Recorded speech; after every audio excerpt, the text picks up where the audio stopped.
أعوذ بالله من الشيطان الرجيم. بسم الله الرحمن الرحيم. السلام عليكم ورحمة الله وبركاته.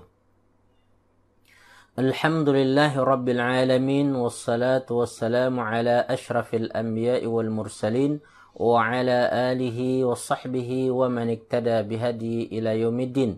اللهم يا فتاح، اللهم يا عليم، اللهم يا خبير، اللهم يا مبدئ، اللهم يا معيد، اللهم افتح علينا فتوح العارفين، وافتح علينا حكمتك، وانشر علينا من خزائن رحمتك يا أرحم الراحمين. اللهم ارحمنا بالقرآن واجعله لنا إماما ونورا وهدى ورحمة. اللهم ذكرنا منه ما نسينا، وعلمنا منه ما جهلنا، وارزقنا تلاوته آناء الليل وأطراف النهار، واجعله لنا حجة يا أرحم الراحمين. سبحان ربك رب العزة عما يصفون، وسلام على المرسلين، والحمد لله رب العالمين. Puji syukur kita kehadirat Allah Subhanahu wa taala atas pelbagai limpahan rahmat dan karunia pada kita semua. Rahmat kurniaan dalam bentuk nikmat hissiyah, ya, dan juga dalam bentuk nikmat ma'nawiyah. Dua-dua nikmat ini nikmat yang besar yang Allah Subhanahu wa taala berikan kepada kita. Mudah-mudahan kita tidak luput daripada mensyukurinya. Salawat dan salam tidak lupa kita sampaikan peruntukan untuk junjungan Nabi besar Muhammad sallallahu alaihi wasallam. Mudah-mudahan kita dapat bersama baginda Rasulullah SAW di akhirat kelak di dalam syurga Firdaus. Amin amin ya rabbal alamin. Saudara fillah yang kasih sekalian, insya-Allah kuliah kita pada kali ini akan membincangkan An-Nahl ayat 51 sampai 55. Mari kita baca ayat-ayat ni dan sila tuan-puan baca masing-masing di rumah bersama dengan saya, ya. A'udzu billahi minasy syaithanir rajim. Bismillahirrahmanirrahim. وقال الله لا تتخذوا إلهين اثنين إنما هو إله واحد فإياي فارهبون وله ما في السماوات والأرض وله الدين واصبا أفغير الله تتقون وما بكم من نعمة فمن الله ثم إذا مسكم الضر فإليه تجأرون ثم إذا كشف الضر عنكم إذا فريق منكم بربهم يشركون ليكفروا بما آتيناهم فتمتعوا فسوف تعلمون صدق الله العظيم.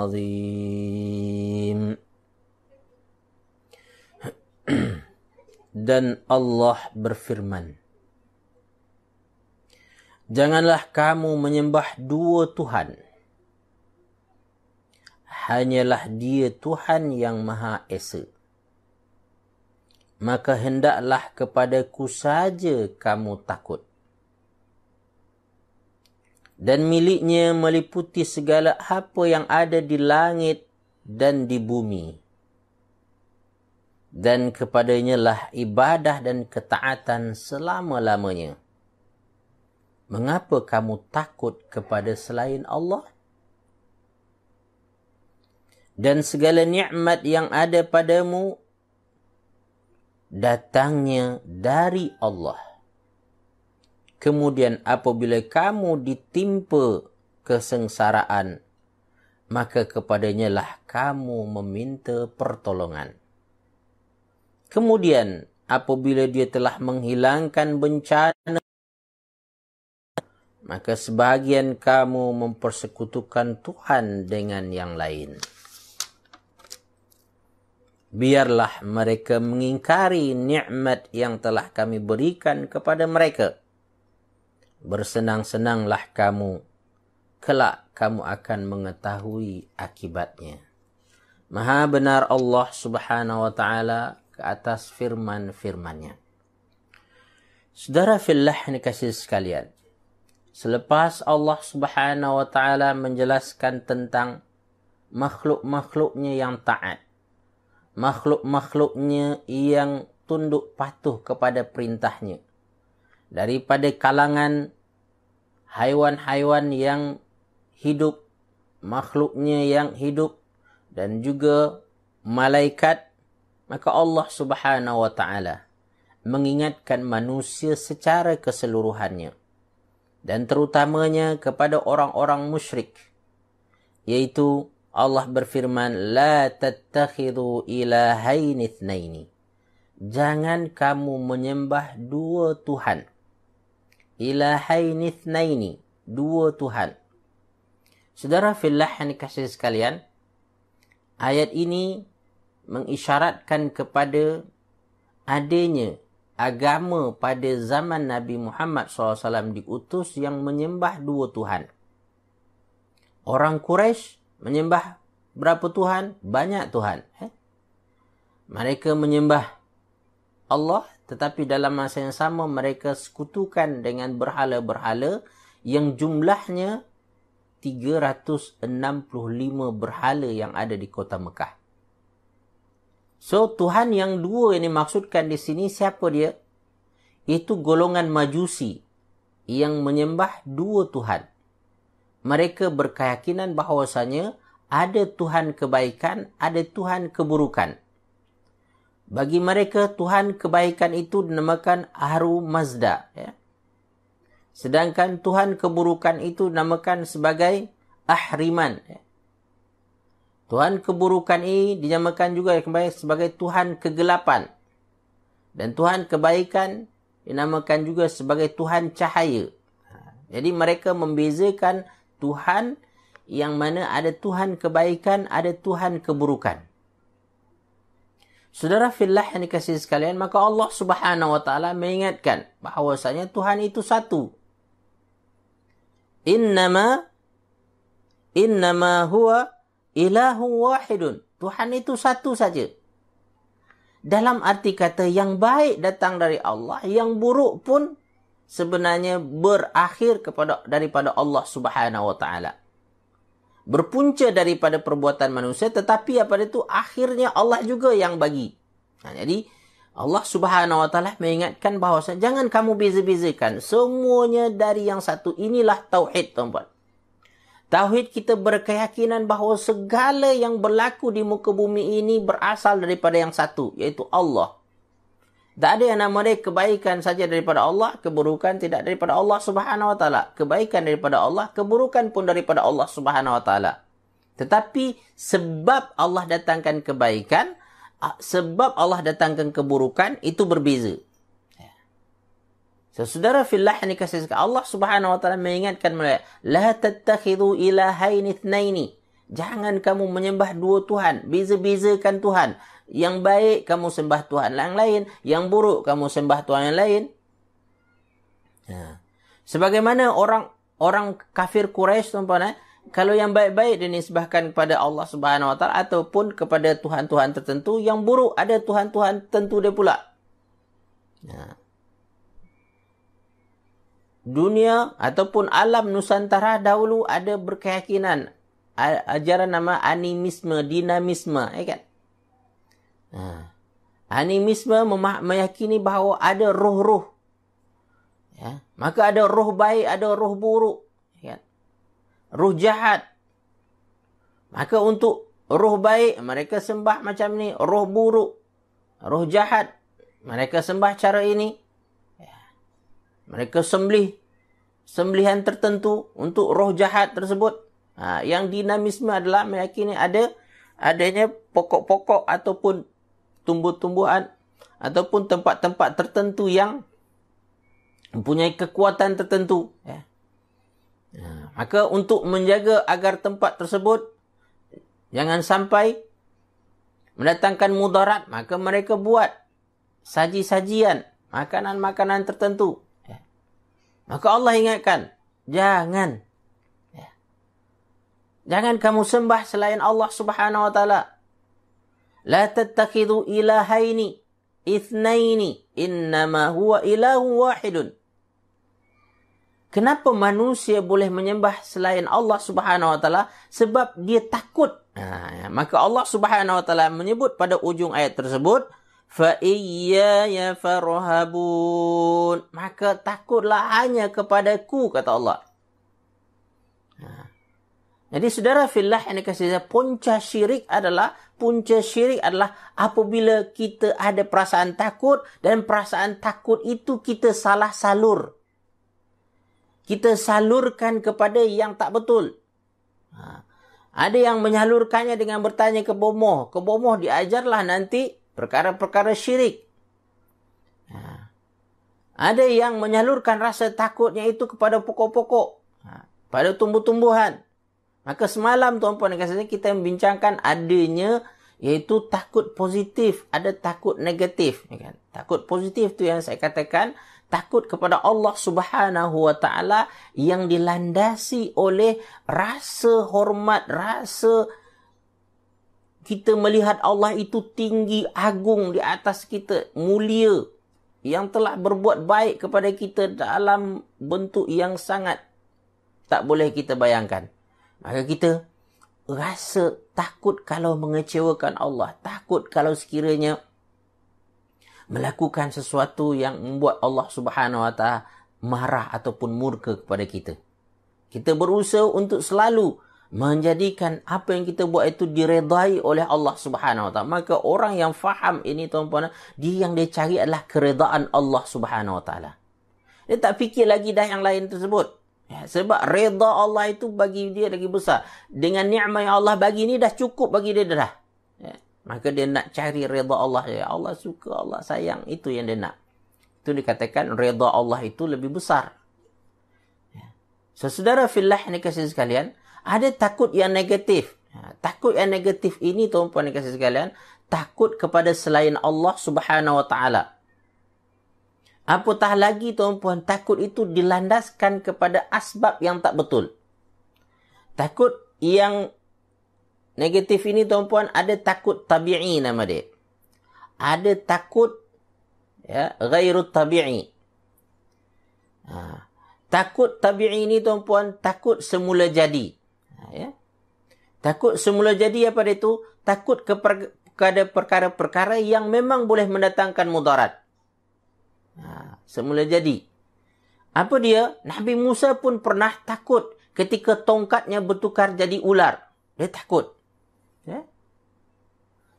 Nabi Musa pun pernah menyatakan bahawa dia takut berjumpa dengan Fir'aun. Sebab Fir'aun itu terkenal dengan kezalimannya. Maka itu adalah takut tabi'i. Semula jadi kepada perkara yang memang boleh mendatangkan mudarat. So, saudara fillah yang dikasihi sekalian, takut yang ghairu tabi'i adalah sesuatu itu yang tak semula jadi, itu memang datang daripada gangguan syaitan biasanya. Takut kepada sesuatu yang mana ia tak ada mudarat pun sebenarnya, melainkan Allah Subhanahu wa taala izinkan. Perkara yang secara asasnya tak ada mudarat dia. Maka ada orang kadang-kadang tuan-puan takut dalam kegelapan. Takut nak keluar di tengah keramaian. Takut naik kapal terbang. Takut naik kereta. Lah sampai duduk di rumah saja. Di rumah kat mana pula tuan? Dalam bilik je tu. Mengurung diri. Ini bukan tabi'i. Bukan semula jadi lagi. Ini sudah di luar kebiasaan. Biasanya ini ada gangguan pada orang tersebut. So, saudara fillah yang dikasihi sekalian, oleh itu, ramai orang nanti salah dalam meletakkan atau menghalakan takut dia ini. Ya. Maka semua takut tadi itu mesti kita pulangkan balik kepada Allah Subhanahu Wa Taala. Dia yang boleh mendatangkan manfaat dan dia jugalah yang boleh mendatangkan mudarat. Mudarat hanya akan berlaku apabila Allah izinkan. Ya. Kalau Allah tak izinkan, maka ia tak akan berlaku punya. Maka yang lebih dahulu perlu kita besarkan adalah iaitu takut kita kepada Allah tadi itu, maka yang lain itu akan mengecil. Akan tetapi apabila orang tak faham takut kepada Allah, takut yang positif pada Allah tadi tuan-puan, maka dia akan salah dalam memahami takut tersebut. Apabila melihat sesuatu yang aneh saja sikit, maka dia dah gerun. Dia dah mulai takut. Dan tak berani untuk menghadapi itu. Saudara fillah yang dikasihi sekalian, ini tidak positif. Ini negatif. Apatah lagi takut tersebut menyebabkan kita tak boleh buat apa-apa lagi dah. So, saudara fillah yang dikasihi sekalian, maka takutlah hanya kepada Allah Subhanahu Wa Taala. Fa iyaya farhabun. Takutlah hanya kepadaku, kata Allah Subhanahu Wa Taala. Jangan takut pada yang lain. Dan kenapa kita hanya perlu takut kepada Allah Subhanahu Wa Taala? Dijelaskan oleh ayat selanjutnya. Walahu ma fis samawati wal ard. Segala yang ada di langit dan di bumi ini punya Allah Subhanahu Wa Taala. Dia yang punya. Maka karena dia yang punya, maka kita hanya perlu takut kepada dia. Yang lain tersebut akan boleh kita atasi nanti. Maka orang yang beriman, tuan-puan, keberaniannya lain macam. Dia tak sama macam orang lain. Dia hanya takut pada Allah Subhanahu Wa Taala. Ya. Takut pada selain Allah Subhanahu Wa Taala jika itu Allah izinkan. Ya. Jika Allah benarkan, baru dia boleh mendatangkan mudarat. Maka sekarang ini, tuan-puan, kita diuji dengan COVID-19. Kan? Kita tahu bahawa COVID-19 ada mudaratnya. Perlu kita hindarkan. Ya, kita perlu jauhkan. Tetapi tuan-puan, hati kita meyakini bahawa COVID-19 ini adalah makhluk Allah. Milik Allah Subhanahu Wa Taala. Dan kita bergantung kepada Allah Subhanahu Wa Taala. Kita berharap agar Allah Subhanahu Wa Taala hindarkan kita. Jauhkan kita. Maka beramalah dengan amalan yang diajarkan oleh Rasulullah SAW. Doa-doanya yang perlu kita amalkan. Sebab apa? Segala sesuatu hanya akan terjadi kalau Allah Subhanahu Wa Taala mengizinkan perkara itu berlaku. Segala yang ada di langit dan di bumi, kata Allah, milik Allah Subhanahu Wa Taala. Balikkan kepada yang memilikinya itu. Ya. Dan tuan-puan dikasihi sekalian, biasanya apabila orang ketakutan dan dia salah menghalakan, mengarahkan ketakutannya itu, maka dia membuat sesuatu untuk untuk perkara yang dia takutkan itu.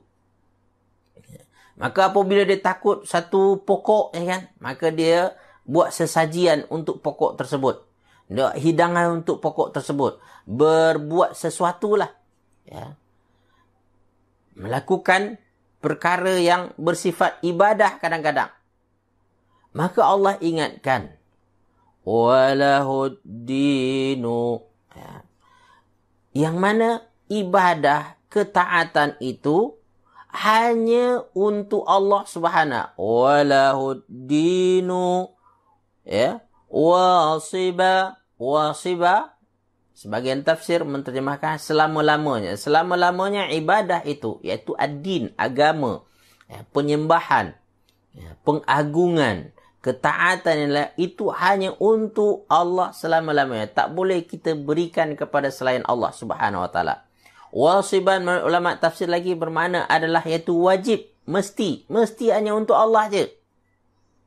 Tak boleh kita berikan kepada selainnya. Ya. Wasiban bermakna adalah semata-mata. Dan yang ketiga maknanya adalah semata-mata. So, pertama adalah selama-lamanya. Yang kedua adalah wajib. Yang ketiga bermakna adalah semata-mata. Agama ini semata-mata punya Allah. Untuk Allah Subhanahu Wa Taala. Tak boleh. Maka rasa takut kita kepada sesuatu mesti untuk Allah dahulu. Rasa gerun kita terhadap sesuatu hanya untuk Allah. Apapun yang kita buat, tindakan yang kita lakukan untuk Allah Subhanahu Wa Taala. Pastikan untuk Allah Subhanahu Wa Taala. Ya? Dan kata Allah Subhanahu Wa Taala, "Afaghairallahi tattaqun?" Mengapa kamu takut kepada selain Allah Subhanahu Wa Taala? Mungkin di antara tuan-tuan ada menyoal, Ustaz, pada ayat di atas adalah farhabun.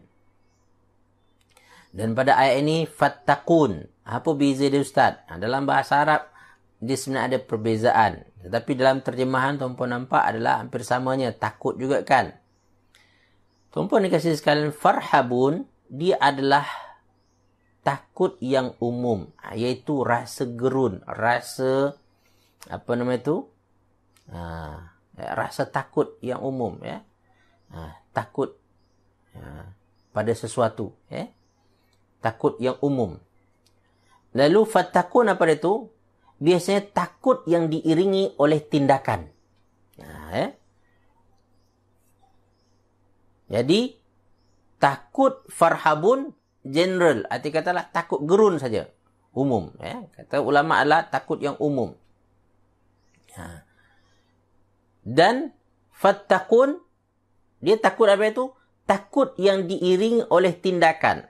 Maka kerana dia takut, dia buatlah sesuatu. Umpamanya saji-sajian tadi tu. Dia buatlah ritual tertentu. Itu dah nama dia takwa. Ya? Kalau farhabun, gerun saja. Takut. Ada harimau. Kita takut, kita menghindar. Ya?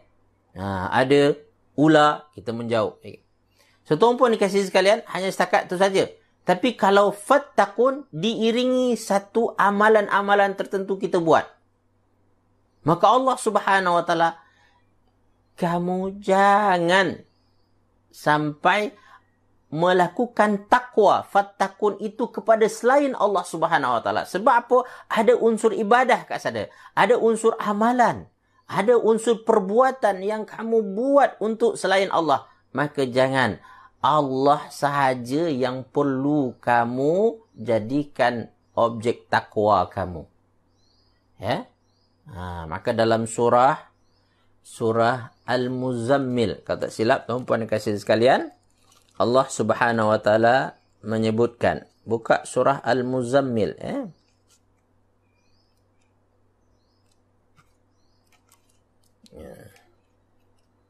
surah apa dia? Surah Al-Muzammil.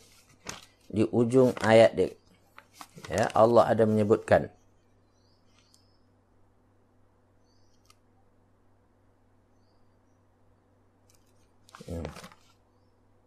Bukan surah Al-Muzammil, surah Al-Mudaththir. Cuba tuan-puan lihat. Ya, surah Al-Mudaththir.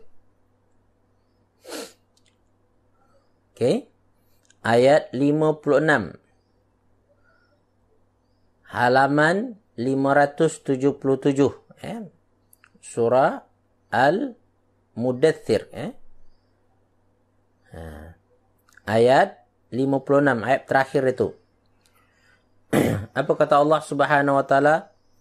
وَمَا يَذْكُرُونَ إِلَّا أَنْ يَشَاءَ اللَّهُ هُوَ أَهْلُ التَّقْوَى وَأَهْلُ الْمَغْفِرَةِ. Itu di ujung ayat tu betul. هُوَ أَهْلُ التَّقْوَى وَأَهْلُ الْمَغْفِرَةِ. Allah dialah Tuhan yang patut kita bertakwa kepadanya. Yang patut kita takutkan hanya Allah Subhanahu Wa Taala. Setiap tindakan dan perbuatan kita, setiap apa yang kita lakukan hanya untuk Allah Subhanahu Wa Taala. Huwa ahlut taqwa nama dia. Dan apa lagi? Ahlul maghfirah. Disebutkan oleh Allah adalah ahlul maghfirah. Arti kata kalau nak minta ampun, minta dibebaskan kita daripada dosa-dosa kita, minta hanya kepada Allah Subhanahu wa taala. Jangan minta kepada selain Allah Subhanahu wa taala. Jangan jadi terutama yang berkaitan dengan dosa-dosa diri kita lah. Dosa-dosa yang bersifat personal. Itu minta hanya kepada Allah Subhanahu wa taala. Sebab apa? Allah itu saja yang berhak untuk memberi ampunan. Huwa wa ahlul maghfirah nama dia. Jadi Allah itu ahlul taqwa wa ahlul maghfirah. Allah itu yang layak untuk kita takuti dan Allah juga yang layak untuk mengampunkan dosa-dosa kita. Tak ada yang lain. So, saudara fillah yang dikasihi sekalian, kembali kita kepada ayat kita, surah An-Nahl, yang mana Allah Subhanahu wa taala mengatakan, "Afa ghairallahi tattaqun?" Mengapa kamu takut kepada selain Allah Subhanahu wa taala? Sedangkan yang perlu kamu takutkan hanya Allah Subhanahu wa taala. Kemudian Allah Subhanahu wa taala mengingatkan lagi tentang bahawa kebaikan itu datang dari Allah. Keburukan itu juga datang daripada Allah Subhanahu wa taala. Berbeza dengan yang diyakini oleh orang Majusi, yang mana kebenaran daripada kebaikan itu daripada Tuhan kebaikan, Ahrum Mazda tadi, sedangkan keburukan daripada Ahriman, Tuhan Hariman, berbeza. Maka kata Allah Subhanahu wa taala, "Ma bikum min ni'matin faminallah." Apapun kebaikan yang kamu dapat, itu datang dari Allah. Itu datang daripada Allah. Thumma idza massakumud durru fa ilaihi taj'arun. Demikian juga ketika kamu ditimpa oleh kemudaratan, kesusahan, keburukan, maka kamu jangan cari Tuhan yang lain. Tetap jugalah kamu meminta perlindungan, meminta pertolongan kepada Allah Subhanahu wa taala. Sebab itu pun datang daripadanya untuk menguji kamu dengan cara mendatangkan musibah, cara mendatangkan keburukan. Jangan kamu cari yang lain pula. Jangan kamu berkhidmat kepada Tuhan keburukan pula. Jangan. Itu pun daripada Allah. Maka hendaklah kamu hanya meminta perlindungan pertolongan kepada Allah Subhanahu wa taala. Inilah tauhid, fa ilaihi taj'arun. Hanya kepada Allah kamu minta perlindungan, minta pertolongan. Kemudian sayangnya manusia ada yang setelah ditolong oleh Allah Subhanahu wa taala, ataupun ada manusia yang masa kesusahan memang dia ingat Allah saja. Lalu karena dia minta kepada Allah Subhanahu wa taala, Allah tolong dia. Sayang apabila dia dah selamat daripada kesusahan tersebut, kemudaratan dia itu, apa yang berlaku? Thumma idza kashafad durra ankum idza fariqum minkum bi rabbihim yusyrikun. Sayang apabila kesusahan itu diangkat oleh Allah Subhanahu wa taala, ternyata dia syirikkan Allah Subhanahu wa taala. Menunjukkan di sini tuan-puan dan kasih sekalian, ada orang yang mensyirikkan Allah masa susah. Masa susah. Yang mana masa susah dia minta pada selain Allah Subhanahu wa taala. Dan ada orang yang mensyirikkan Allah masa senang. Arti kata masa senang dia ingat Allah Subhanahu wa taala, dia minta pada Allah, tapi masa senang masa susah dia ingat Allah Subhanahu wa taala, minta pada Allah, dan masa senang dia melakukan syirik. Idza fariqum minkum bi rabbihim yusyrikun. Lepas diangkat oleh Allah kesusahannya, dia melakukan syirik. Sebelum tu tak. Maka Allah kata kepada orang ini macam mana?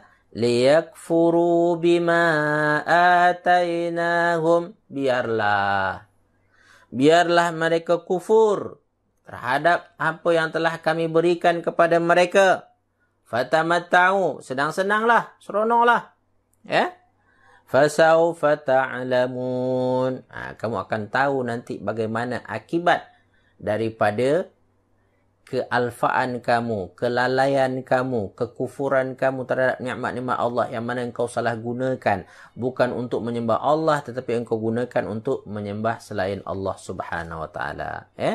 Wa iyadzubillah min zalik, tuan-tuan yang kasih sekalian.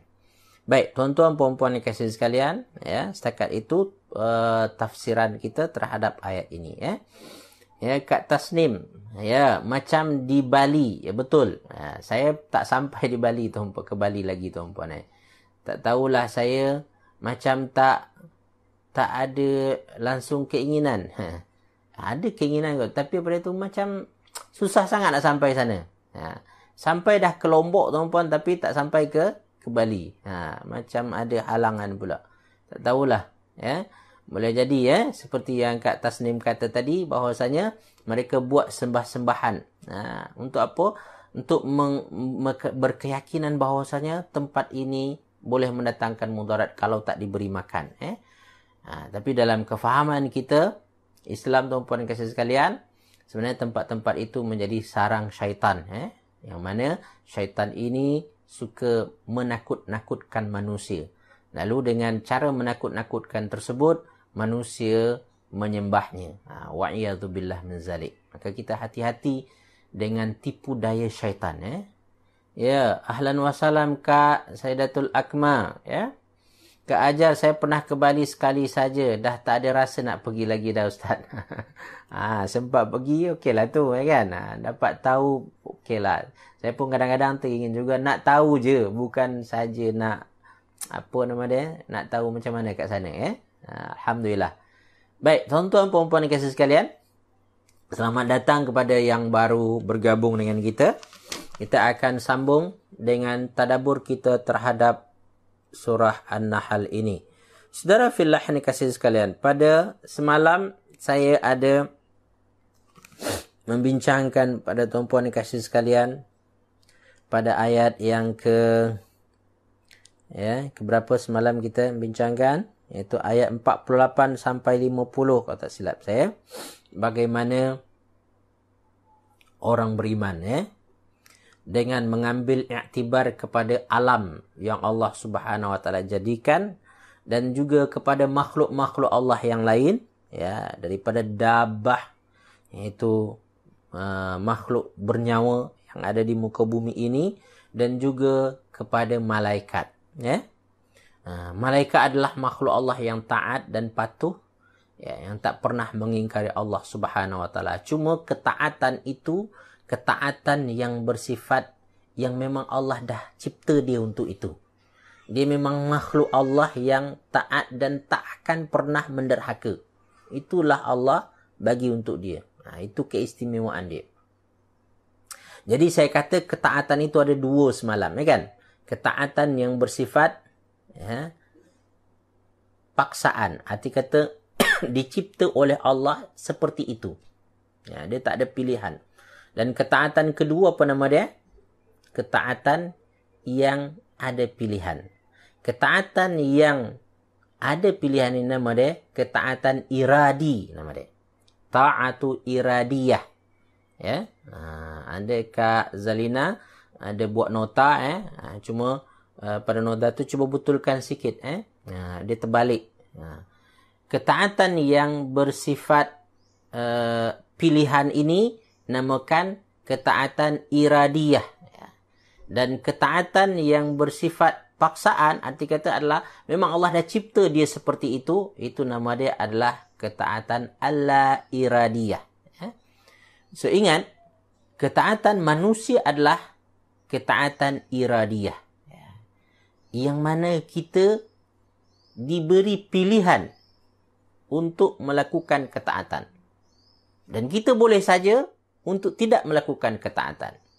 Dan di sinilah beza utama manusia dengan makhluk Allah yang lain.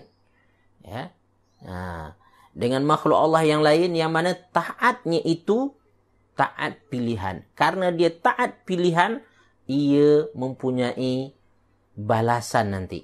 Ada konsekuen dia. Allah Subhanahu wa taala ganjar dia dengan pahala. Ya. So oleh itu saudara fillah yang dikasihi sekalian, ketaatan iradi ini menjadi keistimewaan manusia. Saudara fillah yang dikasihi sekalian, maka di antara yang kita belajar lagi adalah tentang maqam-maqam, ataupun keadaan-keadaan hati, kedudukan-kedudukan hati yang perlu kita capai untuk dapat dekat dengan Allah Subhanahu wa taala. Siapa ingat lagi tuan-puan kasih sekalian, kedudukan-kedudukan hati kita bermula dengan apa? Sabar, kan? Kedua apa? Tawakal. Ketiga apa? Redha. Keempat apa? Tawadhu'. Kelima apa? Khauf, kan? Khauf, rasa takut. Baik, tuan-tuan puan-puan dikasihi sekalian, ketahuilah tuan-puan bahwasanya setiap peringkat daripada hati kita tadi itu, kalau memang betul, dia makin mengenalkan kita kepada Allah Subhanahu wa taala. Dia akan makin mengenalkan kita kepada kedudukan Allah Subhanahu wa taala di mata kita. Maka kedudukan apa yang kita dapat rasakan? Kedudukan bahawa hanya dialah segala-galanya. Maka makin mantap tauhid kita kepada Allah Subhanahu wa taala. Makin kita membezakan mana yang hak Allah, mana yang makhluk. Maka orang yang tidak sampai kepada peringkat itu, mereka tak dapat membezakan mana yang dari Allah, mana yang dari makhluk. Yang semestinya dari Allah, mereka nafikan. Dan kesannya juga adalah bahawa apa yang dia buat itu untuk Allah sahaja. Dia tak akan syirikkan dengan yang lain. Dia tak akan buat riak. Maka inilah yang dimaksudkan oleh Allah pada ayat kita yang kita baca tadi itu. وَقَالَ اللَّهُ لَا تَتَّخِذُوا إِلَهَيْنِ اثْنَيْنِ. Jangan kamu jadikan, jangan kamu sembah dua Tuhan. Maka semakin jelas. Nanti kalau betul, semakin jelas everything yang saya buat adalah untuk Allah Subhanahu wa taala. Dia tak akan syirik. Ingat syirik kadang-kadang tuan-puan kasih sekalian, ada syirik akbar, kan? Ada syirik asghar. Syirik asghar ini di antaranya adalah riya. Buat sesuatu bukan untuk Allah Subhanahu wa taala. Maka perlu tuan-puan tambahkan daripada khauf tadi tuan-puan, kalau memang betul tuan-puan kasih sekalian, semua yang dia dapatkan tadi itu, dia akan sampai kepada satu nama dia, ikhlas, yang semurni-murni ikhlas nama dia. Maka ayat yang kita baca tadi itu merujuk, mengisyaratkan kepada bahawa orang yang sabar, redha, tawakal, kemudian tawadhu dan juga khauf tadi itu betul-betul ikhlas. Dia tak akan kongsikan apa yang menjadi hak Allah itu dengan yang lain. Semuanya untuk yang satu. Semuanya untuk yang satu. Sebab dia tahu kedudukan Allah tadi itu. Sebagaimana malaikat tuan-puan yang kasih, tak pernah mensekutukan Allah sebab dia kenal Allah Subhanahu wa taala. Sebab dia kenal dengan Allah Subhanahu wa taala. Saudara fillah yang dikasihi sekalian. Jadi Allah ingatkan bahawa orang-orang yang ikhlas ini nanti dia akan rasa bahwasanya takut dia hanya kepada Allah saja. Sama ada permulaan takut yang bersifat risau, yang bersifat gundah gelana. Yang itu tu takut sebab Allah tu. Dia tidak gundah gulana tentang dunia ni sangat, tuan-puan dan saudara. Ya? Dia tak risau sangat dengan dunia ini. Dia risau kalau hak Allah Subhanahu Wa Taala, apa yang sepatutnya untuk Allah, dia buat untuk selain Allah Subhanahu Wa Taala. Ya. Dia lebih takutkan syirik dia tadi tu. Maka dia jaga betul-betul hatinya. Dia jaga betul-betul niatnya. Maka saya kata tuan-puan, ikhlas tuan-puan ada 3 peringkat. Ikhlas pra beramal, ikhlas semasa beramal, dan ikhlas pasca beramal. Ikhlas sebelum beramal, memperbaiki niat. Perbaiki niat kita. Perbaiki niat kita memang betul-betul mencari redha Allah Subhanahu Wa Taala, menyenangkan hati Allah Subhanahu Wa Taala, menyebabkan Allah suka pada kita. Kita nak membalas kebaikan Allah Subhanahu Wa Taala. Dan tuan-puan dikasihi sekalian, ikhlas semasa beramal, kita cuba jaga agar biasanya dalam beramal tuan-puan kita akan dimasuki oleh was-was, oleh fikiran-fikiran, lintasan yang boleh menjauhkan kita daripada keikhlasan kita. Kadang-kadang yang menyebabkan itu adalah dugaan-dugaan, cabaran semasa kita beramal. Menyebabkan kita boleh saja give up, kan? Patah semangat. Kalaulah kita tak ingat, ini aku buat kerana Allah. Jadi, tuan-puan dikasihi sekalian, kalau ikhlas kita betul, tuan-puan, kita akan istiqamah. Tak berhenti. Tak berhenti dia orang kata. Ya. Dan, tuan-puan dikasihi, dia tidak,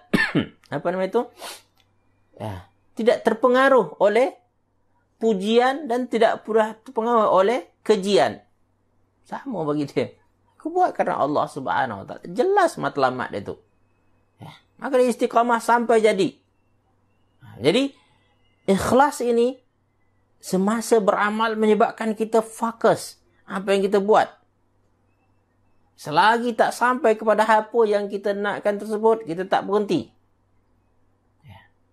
Sehinggalah kita capai, tuan-puan. Kita dapatkan apa yang kita mahukan tersebut. Tapi orang ikhlas, tuan-puan dan kasih sekalian, dia akan jaga lagi niat dia, hati dia, daripada nanti mungkin ada orang puji. Ni pasca, kan? Ataupun kadang-kadang ada orang pertikaikan. Dah selesai apa, ada pula orang pertikaikan lagi, kan? Tapi karena ikhlas dia kepada Allah Subhanahu Wa Taala, dia tak kisah. Yang dia takutkan Allah.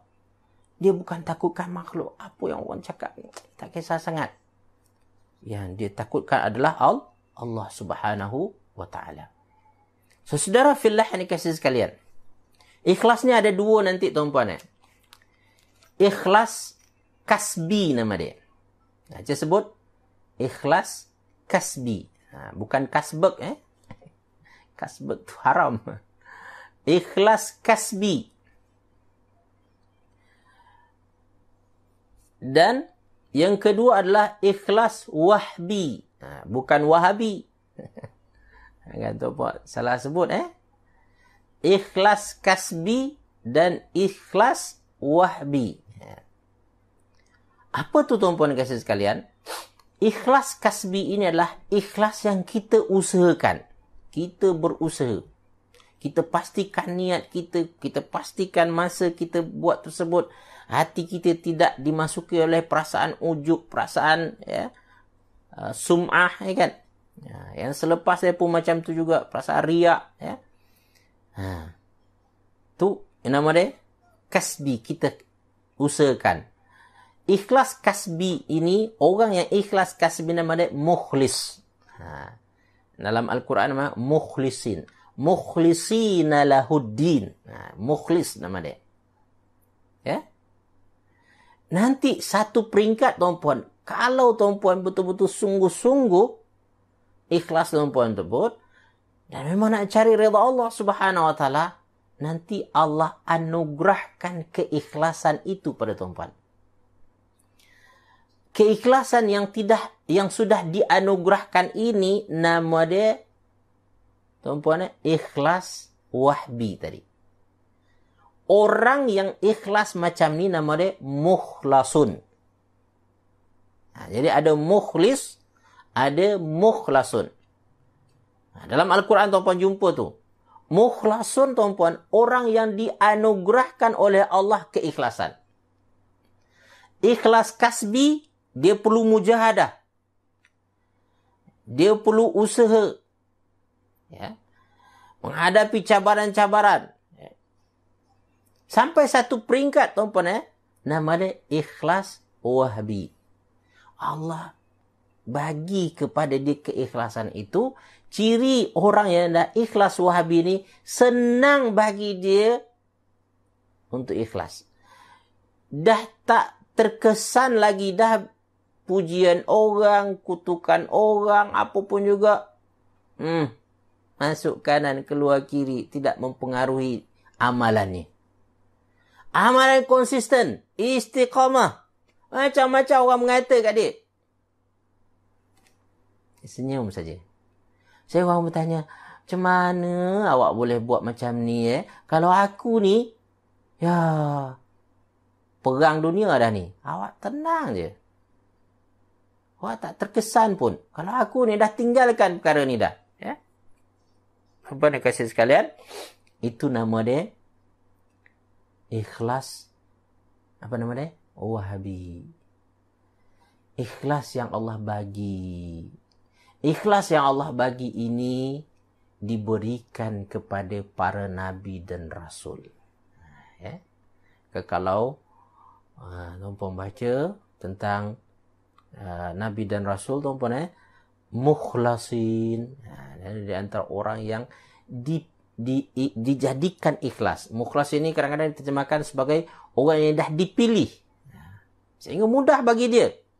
Mudah. Ringan bagi dia. Kalau bagi manusia biasa yang bukan para nabi dan rasul, mungkin dia para wali, tuan-puan. Ya? Dan saya nak tanya tuan-puan, agak tuan-puan untuk ikhlas masih fight lagi tak? Masih berperang lagi tak? Masih banyak yang tuan-puan mesti ketepikan lagi? Itu maknanya tuan-puan masih dalam tahap ikhlas namanya kasbi. Ya? Kita mukhlis. Kita berusaha untuk memurnikan apa yang kita buat, apa yang kita lakukan untuk Allah Subhanahu wa taala. So, saudara fillah ni kasih sekalian, dalam ayat kita ini ditunjukkan juga bahawa ikhlas ini macam mana tuan-puan? Walahuddinu wasiba. Tolong garis bawahi tuan-puan kasih sekalian. Ya, perkataan walahuddinu wasiba tersebut. Tanda orang yang ikhlas ini bagaimana? Semua ketaatannya, semua ibadah dia hanya untuk Allah Subhanahu wa taala. Okay, Kak Syakirah, Ustaz, banyak ujian tu ada kaitan ke Allah nak melatih keikhlaskan kita? Of course, Kak. Ya, betul. Walaupun niat baik di asalnya tapi tidak dapat menghadapi ujian, maka tidak ikhlaslah. Bukan tak ikhlas lagi, tetapi maksudnya adalah Allah nak upgrade keikhlasan kita itu, ya. Nak upgrade keikhlasan kita itu, maknanya awak ni sebenarnya boleh lebih baik lagi. Maka Allah uji lagi. Ya, diuji kita dengan apa yang berlaku semasa kita buat perkara yang kita nak buat tersebut. Kebaikan yang nak kita lakukan. So, tuan-puan dan kasih sekalian, Allah Subhanahu wa taala uji kita masa melakukan, itu salah satu ujian keikhlasan lah. Maka kalau tuan-puan faham ini, kita jangan down dengan ujian tersebut. Kita jangan putus asa dengan ujian tersebut. Sering berlaku tuan-puan, orang putus asa. Orang yang putus asa ini orang rugi. Orang yang skip daripada apa yang perlu dia buat. Karena apa? Karena ujian yang dapat dihadapinya. Dia ikhlas sebelumnya. Dan dia bertanya, maknanya aku tak ikhlas ni? Tak semesti macam tu. Yang ikhlas inilah yang akan Allah uji nanti. Untuk memastikan kualiti keikhlasan kita tu. Betul ke kita ikhlas? Ya. Apabila kita dapat menjaga keikhlasan kita sampai kepada akhir dan kesudahan apa yang kita buat, maka pahalanya bukan calang-calang. Tuan-puan, cuba tuan-puan tengok video saya, review ataupun satu program yang saya buat, tuan-puan, bicara buku, bicara santai. Kalau tak silap saya pada ada buku nama dia Dabibun Namal yang saya kongsikan, tuan-puan. Dabibun Namal. Buku tersebut buku bagus yang berbincang tentang riya dan ikhlas. Ada saya sebutkan kategori-kategori amalan. Ada 6 kategori amalan. Yang mana tuan-puan katakan, amalan pertama itu adalah amalan yang ikhlas, tak bercampur dari awal sampai akhir, sampai kesudah, tak ada apa-apa yang kita campur dengan riak. Dan tuan-puan kasih sekalian, ada nanti amalan yang memang riak dari awal sampai akhir, memang tujuannya bukan untuk Allah Subhanahu Wa Taala. So, tuan-puan kasih sekalian, rujuk pada video saya tu. Kalau tuan-puan nak tengok dalam YouTube saya, iaitu Apkaf Media, Kak Aswad, Umi Fauzia, Ustaz, apa mana kita sayang kerana Allah? Apa mana kita sayang kerana Allah? Saya tak faham Umi, apa maksud Umi. Kak Ajar Aswad, Ustaz, kalau kita berjaya harungi sesuatu ujian, tetapi selepas itu kita masih teringat dan kadang-kadang ada rasa marah atau sedih, itu ikhlas ke Ustaz? Okey, tuan-puan dikasih sekalian, ada yang berlaku adalah pasca. Ini saya kata tuan-puan, pasca daripada kita melakukan amal itu muncul perasaan-perasaan. Mungkin juga adalah faktor dari luar, kadang-kadang orang puji kita, kan? Jadi tuan-puan kata, nanti ada perbahasan tentang tu, dan itu tuan-puan kasih sekalian, perasaan itu biasa. Perasaan itu biasa.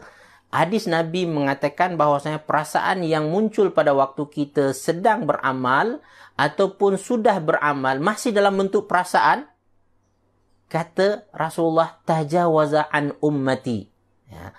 Allah akan memaafkan perasaan-perasaan ini. Yang muncul-muncul ni, tuan-puan, fikiran-fikiran muncul ni, itu biasa tu.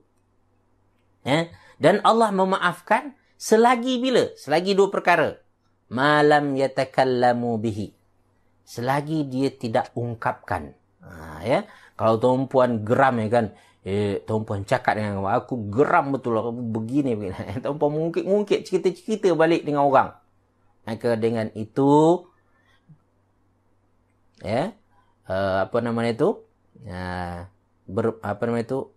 amalan tuan-puan rosak jadi dia. Dan yang kedua, bila tuan-puan kasih sekalian, tapi kalau kita simpan saja tanpa kita cerita dengan Allah saya, ya Allah. Makanya kalau tuan-puan muncul perasaan itu, minta, ya Allah, bersihkan hati aku, ya Allah. Ya Allah, engkau lindungi aku daripada perasaan riak, perasaan sedih yang tak menentu ini, ya Allah. Tuan-puan tukar jadi doa. Kadang-kadang Allah Subhanahu Wa Taala datangkan kita perasaan tersebut untuk kita berhubung dengan dia. Yang kedua, tuan-puan dan kasih sekalian, selagi kita tak buat. Kadang-kadang, tuan-puan dan kasih sekalian, apabila muncul perasaan tersebut, kita ingin buat sesuatu. Lalu kita buat, ingat, dengan membuat tersebut, akan boleh merosak amalan kita. Kak Han, Ustaz, ulang balik bicara santai, buku apa? Buku nama dia adalah Dabibun Namal. Tuan-puan tengok dekat YouTube saya, Dabibun Namal. Kalau tak silap saya, perkongsian saya yang keempat, silap saya. Cuba tuan-puan tengok. Baik. Nah, baik tuan-puan dikasihi sekalian. Jadi ini ya Allah, kita dah 9.30 dah. Ya. 9.30. Tuan-tuan puan-puan dikasihi sekalian, kita tak habis lagi untuk kita tadabbur ya. Saya berhentilah pada ayat yang ke-52 untuk tadabbur, maka besok insya-Allah kita akan masuk pada tadabbur 53 dan selanjutnya ya. Okey, baik, faham Ustaz. Terima kasih Kak Ajar mudah-mudahan ya, kita semua dilindungi oleh Allah daripada syirik, riak, sum'ah, ujub, sombong, apatah lagi ya. Amin amin ya rabbal alamin. Saudara fillah yang dikasihi sekalian, saya rasa setakat itu dulu perkongsian kita pada kali ini. Moga-moga ya perkongsian ini bermanfaat bagi tuan-puan yang dikasihi sekalian. Yang baik dan benar daripada Allah Subhanahu wa taala, salah silap daripada diri saya sendiri, pada Allah saya mohon ampunannya, pada kita semua saya mohon kemaafannya. Tuan-tuan puan-puan dikasihi sekalian ya. Insya-Allah besok kita akan sambung lagi insya-Allah ya. Mudah-mudahan Allah bagi kita kelapangan ya dan kesempatan untuk kembali bersama insya-Allah ya. Baik. Ya, sama Kak Elia ya, Kak Tasnim, Kak Khadijah Idris ya, Kak Raja Saidatul Akma, Hajah Jamilah ya. Kak Kalsum Ahmad. Banyak persoalan telah terjawab. Alhamdulillah. Mudah-mudahan tuan-puan kasih sekalian semua kita terjaga. Ya, Kak Roslin, jaga niat, jaga hati, ikhlas sentiasa. Terima kasih. Ya, insya-Allah ya. Terima kasih Hadatin Jamaliah ya. Kak Zaleha, Kak Rahimah, Kak Syakirah, Kak Ropiah ya. Barakallahu fiik ya. Allah yubarik fiik ya. Kak Tasmiati, Haji Yakub, Kak Hamidah Karim ya, Kak Rubiah. Ya. Ingat tuan-puan dikasihi sekalian, berusaha untuk ikhlas sampai Allah anugerahkan keikhlasan ya. Terima kasih Ustaz, mantap. Sama-sama Kak Tati Ali ya. Kak Nur Aini. Sama-sama ya. Kak Farah ya. Jazakallah, banyak saya belajar, realize dan reflect ya. Cuba tuan-puan relax hubung kaitkan dengan diri tuan-puan dikasihi sekalian ya. Kak Maria, sama Kak Kak Saleha, Kak Nurliza Hamzah, banyak info rasa tak sempat nak menulis tak apa, boleh tengok balik nanti Kadang kita rasa down dengan perasaan kita atau lisan hati yang tak baik. Nanti saya akan bincang tuan-puan kasih sekalian. Ya, ada nama dia tuan-puan self talk, tuan-puan kena jaga self talk ini penting ya, sebab akan mempengaruhi perasaan dan mempengaruhi juga tindakan kita. Ya, Kak Ros, Kak Safrida. Ini murid saya dekat Kelana Jaya dengan Subang Jaya. Kak Safrida sihat ya? Kak Rosila sama-sama. Kak Han Hashim ya, sama-sama Kak. InsyaAllah kita berjumpa lagi pada pertemuan yang akan datang insyaAllah. Sekali lagi ya, kakak saya Dania Sulaiman sama-sama ya. Alhamdulillah. Kak Dalina, kita tanya-tanya bila kita nak jadi betul-betul ikhlas itu. Kita terus saja berjuang ya. Kita terus saja berusaha sampailah Allah anugerahkan, dan biasanya sampailah kita ya faham betul hakikat diri kita dan hakikat Allah Subhanahu. Terima kasih Ustaz, kena ikhlaskan hati untuk buat baik tapi jangan mengungkit, nanti merosak amalan. Betul Antara yang boleh merosak amalan kita adalah mengungkit-ungkit. Kata Allah Subhanahu wa taala, la tubtilu sadaqatikum bil manni wal adha. Jangan kamu membatalkan pahala sedekah kamu dengan mengungkit. Bukan hanya pada sedekah sebenarnya, pada hal yang lain pun kita perlu menghindarkan mengungkit-ungkit. Biarkan. Sebab kita tahu tuan-tuan amalan itu memang perlu kita buat. Untuk Allah Subhanahu wa taala, biarlah masuk akaun Allah. Buat apa nak ungkit-ungkit lagi? Yang habis itu kita anggap masuk dalam akaun Allah Subhanahu wa taala. Nanti dia akan balas pada kita insya-Allah. Ya. Ya Kak Yasmin. Okey, demikian saja tuan-puan kasih sekalian. Kita tutup dengan tasbih kafarah dan surat al-asri. Subhanakallahumma bihamdik, asyhadu an la ilaha anta astaghfiruka wa atubu ilaik. A'udzubillahi minasyaitonir rajim. Bismillahirrahmanirrahim. Wal 'asr. innal insana lafi khusr illa alladhina amanu wa 'amilus salihati wa tawasaw bil haqq wa tawasaw bis sabr. Assalamualaikum warahmatullahi wabarakatuh.